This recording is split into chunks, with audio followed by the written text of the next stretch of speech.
Hello, everybody, and welcome back to Blue Jays Today. We're your boys. We always got something to say about the Toronto Blue Jays. I'm your host, Adam Battle. And I'm your host, Nicholas Playlog. And today, folks, we're going to be looking at some promising signs right now for these Toronto Blue Jays. We thought it would be all doom and gloom, after we sold half the team off and, we still had this quote-unquote meaningless baseball to play. But I would argue that this might be the most exciting Toronto Blue Jays baseball that I have seen all season long. And there are many factors contributing to that, guys. So we're going to talk about that, what it might mean for next season, and then a bunch more. Before we get into it, please make sure to hit the like, smash the subscribe button, and let us know your thoughts down below. Now, to set the tone, to set the table of everything that's going to follow, all the players that we're going to look at and all that shit, we need to start off with the overall win-loss record, because ultimately that is the most important thing. And in the month of August, after everybody's got traded away, after the trade deadline, all that stuff, we're 14-10, baby. Yeah, if you look back at the Blue Jays teams that were actually competitive a couple of years ago, if you can believe it or not, they had records like this in months. 14-10, 15-11, stuff like that. And the month's almost over, buddy. It's August 28th. So this is obviously a positive sign. And the way that they're doing it, then we're going to break down in just a moment, is even more impressive. You have guys that don't have major league experience that are doing it at a big level. Like I threw up this little tweet here this morning. The Blue Jays have the most home runs in the last 15 days, so half of August. And 11 of the 27 are coming from the rookies. Yeah. The guys who are stepping up. Addison Barger, Lo Porfido, Will Wagner hit his first last night. And then obviously the veteran guys like, Vladdy's a veteran guy, can you believe it or not? George Springer, they're stepping up, and they have 4 homers in this last 15-day stretch. So the guys are all starting to click offensively, which is what we needed from the get-go with this team. We didn't have the offense earlier in the season, but now we're seeing it come around, and that's a very positive sign moving into next season. Well, I kept saying, right, it's like if you're not going to be in the tankathon, like if you're not going to go for Ethan Holiday, because that was a route that I was totally okay with, right? If you guys wanted to suck and you wanted us to draft Ethan Holiday, I was okay with that. But if that's not what was going to happen and you were going to string together some wins, give us a foundation. Give us something that we can start to feel good about for next season. I'm not ready to completely jump on the train of like, all right, offense is back. We're good. We only need pitching for next year. Because let's face it, I mean, this is a hot stretch. We still got 30 more games to play. You got September to get through, and these are a lot of young guys. But if you can finish off the season strong, offensively speaking, then I think walking into the offseason, you can start to paint the picture a little bit more, going, all right, well, you know what? We do have Spencer Horwood there, and we do have, maybe an Ernie Clement who's going to be locking in the lineup. And the way that Dalton Varsho has finished the season has been very, very good, which is another thing, actually, that we should talk about right here. Dalton Varsho, a couple weeks back, we were doing a little over-under line. It was the Mendoza line. It was the Mendoza line. Was he going to finish above or below the Mendoza line? Because for a while there, it was like 198, 201. Like, that's where the batting average was. It was right in that mix. But since the second half, Dalton Varsho has actually been having a very solid stretch. Since that second half, he's batting 265. He's got an OPS of 776.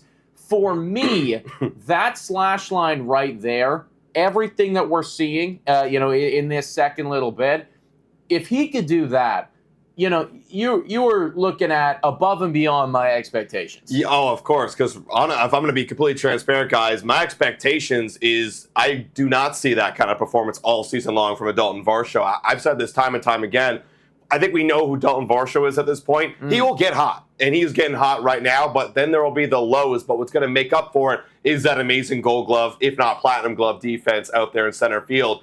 Dalton Varsho on a really great team bats 8th, bats 7th, bats 9th. He's in the bottom 3 of the order, and you're okay with that if you've got top 6 guys that are absolutely matching and above average hitters, right, on a championship ball team, and you're willing to put Dalton Varsho down in the bottom part of your lineup so that you can get that great Gold Glove defense. So, do I expect this to continue to go? Not really, because I think we've seen enough of Dalton Varsho to know what kind of player he is, but it's a good sign that maybe that early season, hey, I chopped down to the wood is starting to come through. Hey, if it comes through in moments and he has how it stretches, that's better than maybe what it was last year when he was kind of chasing and trying to find things. Well, I'll tell you right now, he is having a better statistical year, offensively speaking, than last year. His OPS last year finished at 674. Right now on the season, it's 715. And for me, the most important thing with Dalton Varsho is just don't be a complete dead spot. You know, because for so long, effectively, since he put on a Toronto Blue Jays uniform, when you get to that spot in the lineup, it's all right, well,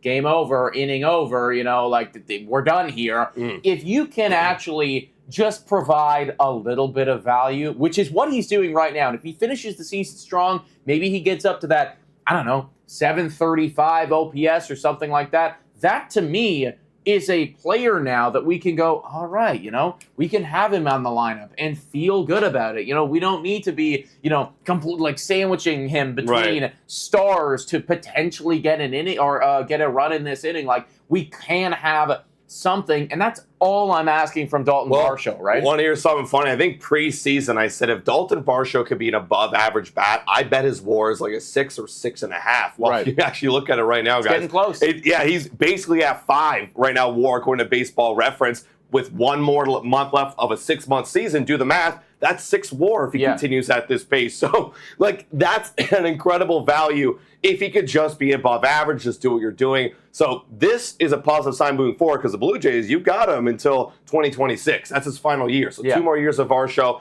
Can we get competitive with him? It's possible, but let's keep him doing this. I like a lot of what I'm seeing here. Now, I do need to just, you know, also, I guess, put this over top of everything right now because I know there's going to be some comments down there. Guys, it doesn't matter, right? When the lights are bright, they're going to suck. Oh, I hate that argument. I'm going to say, go ahead. Here's the thing.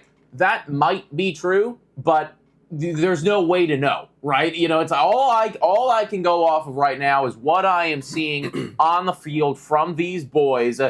To me, it's looking better right now. Maybe in some parallel universe where we are in some playoff race, they're not doing as good. But right now, for me anyways, I'm liking what I'm watching. Yeah, I mean, it's not like these guys haven't been competing or going for playoffs in the past and have done it. You know what I'm saying? Like so for me, this is just the further part of their development as offensive players. And I mean, hell, if anyone's do you think they've had a more stressful season this year or last year? I'd argue this year they've had a way more stressful season because they have really been disappointed in themselves. So if anyone's been harder on themselves, it's these guys.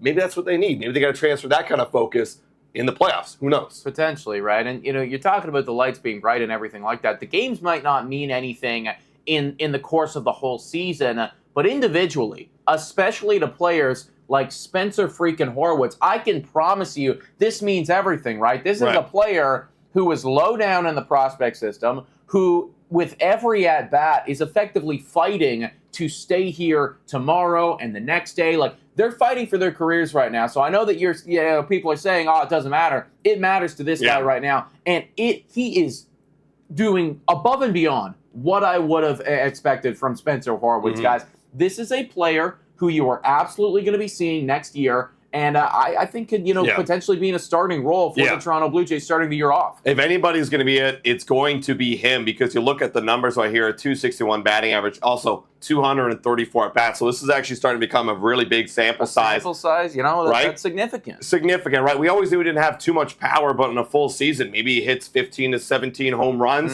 OPS of 778. That is a solid guy. And know what he kind of reminds me of? Maybe a little bit less power.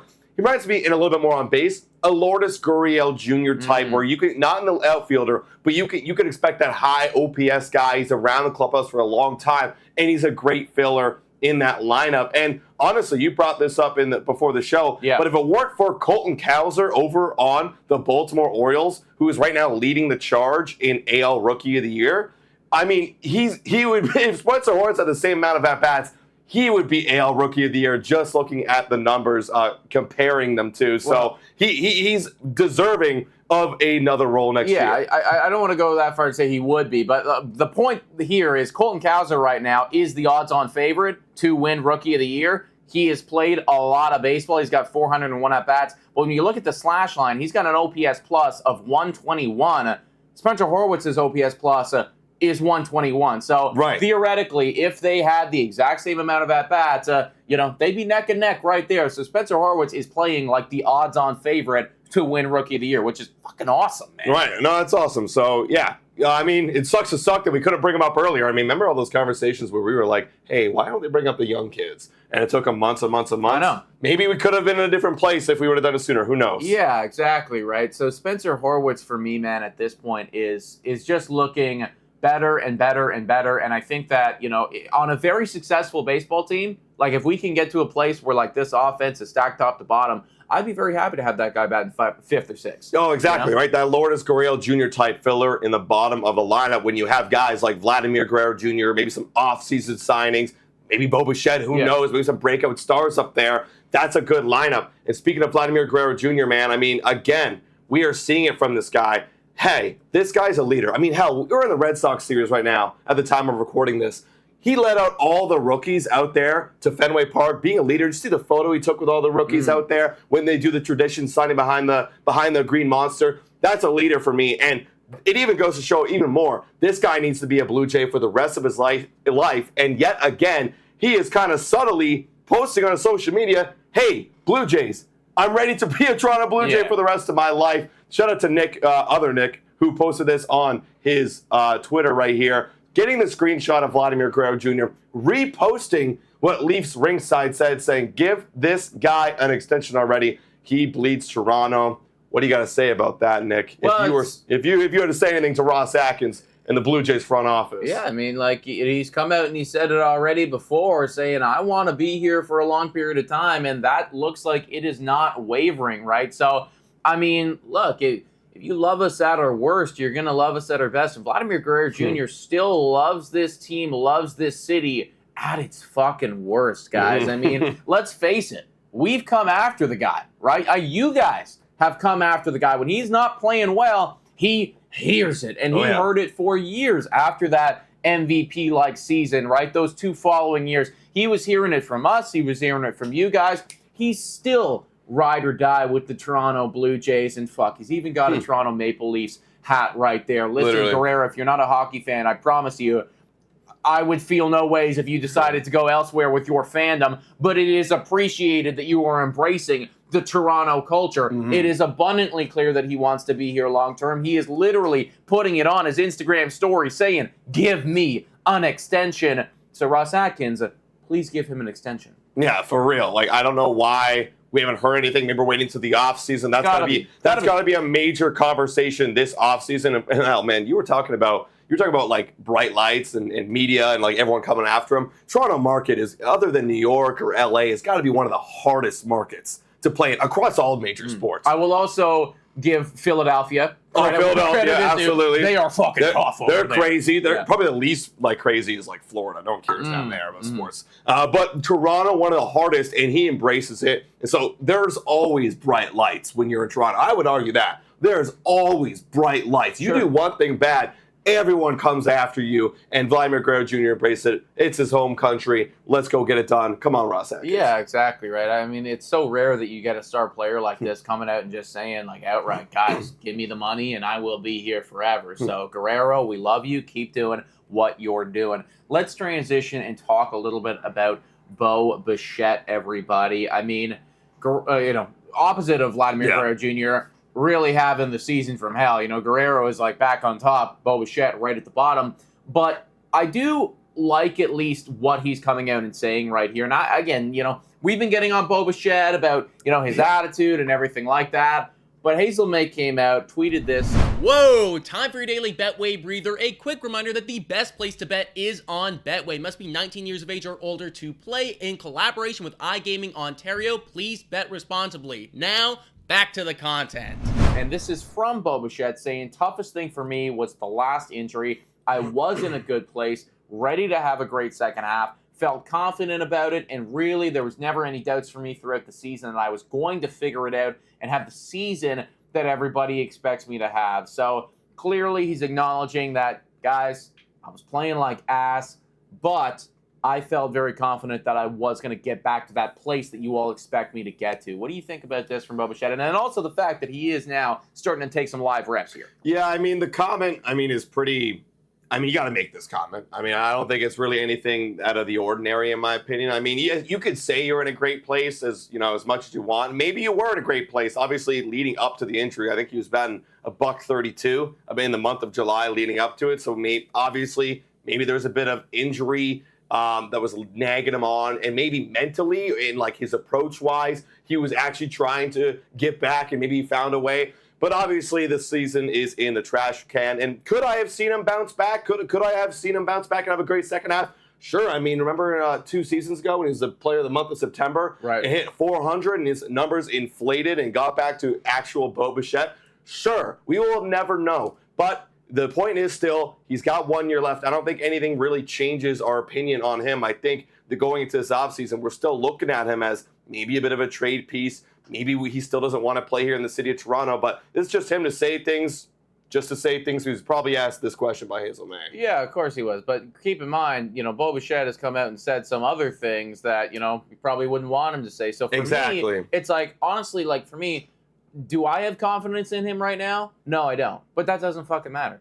If he has confidence in himself, that is important. This is like the first thing that I think I've heard from Bo Bichette this year that has been even slightly positive. Yeah, I was going to say. So, I think that's my one takeaway here is that everything else has been kind of doom and gloom negative.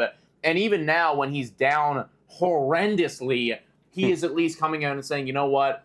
I was feeling good. I am upset about the injury, obviously, but I'm going to come back and I'm going to get after it. And, that kind of instills me with just maybe the slightest glimmer of hope for next season if we do hold on to him. Yeah, I think this kind of protects both avenues. If we keep him, sure, maybe we're giving the fans a little bit more confidence if he does stay here, like he wants to play and do well. But then also maybe we're helping the sales pitch a little bit. You know what I'm saying? Hey, I'm still a good player, guys. Even though it doesn't look good, I'm still a good player, and I know I can be. Sell yourself off, right? People want to believe in you, and if you believe in yourself, that's the number one thing right there. Let's move on and talk about Arismen Nala, young guy, I think he's 18 years old. I believe he's 18 years old. Yeah, almost 19. Almost 19. So young. So 18 right now and going to be turning 19 in a couple months. Arismen Nala, one of the top prospects for the Toronto Blue Jays. We were live when we watched them draft this kid. We're going to be there for everything. But he is popping off right now down there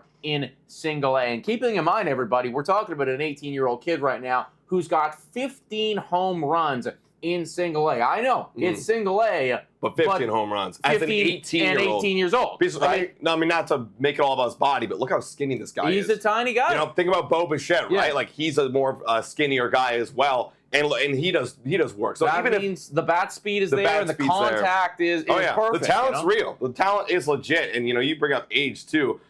This dude in Single A, he's playing against guys on average 3 years older than him. He's facing 21-year-olds right now in Single A. So that obviously tells you something that this guy is special. Is he going to come up to the big leagues anytime soon? Probably not. There's still parts of his game I personally like to see polished out. The power's there. That's great. Yes. The batting average, 233. I think he needs a few more years of working on just a bit more on-base contact, right? The on-base is great. It's about 80, 90 points-ish above his batting average. But higher the contact, a little bit higher. I was looking at all the levels. Oh, yeah. So, a little bit higher than that. But, hey, if this guy can get a little bit more contact, a little more hits, matched with the power, then I think he's ready to. I think he's already ready to move up to Double-A. But let's see what he can do. Another year growth, 19 years old. Let's see what he can do with a bit more time. Yeah, this is just again another slight positive for me because if Bo Bichette isn't going to be the guy, moving forward, this is right. This is what we drafted him for. He's primarily going to be a shortstop. It is going to take several years, so I don't expect him to come up, next year if Bo Bichette is gone, or even the year following that, for instance. But if he's doing this right now, could I see an age 20 or 21 debut and, coming in and maybe starting there and then potentially being our shortstop later down the line? Yes, I could. And I think that this is just another one of those young players that you can start to get excited about. So right now, Toronto Blue Jays still not at 500. still probably not making playoffs. Let's all be honest with ourselves. every loss we get, we drop in the percentages. Significantly. However, that doesn't mean that there aren't good and promising and exciting signs right now for this team. Yeah. So that's where we're at, guys. Yeah, let's be real. Like we said off the top, 14-10. If we were playing at 500 or even above 500, we can be happy getting ready for 2025. Finish off the season strong, and I will be feeling very good in the offseason. But, folks, let us know what you think about all this in the comments down below. Please make sure to hit that like, smash that subscribe button. And also, $3 a month become a Patreon member. Shout out and thank you to all of our Patreon members and our YouTube members. All of you guys are so appreciated. Guys, thank you so much for watching. And as always, go Jays, go!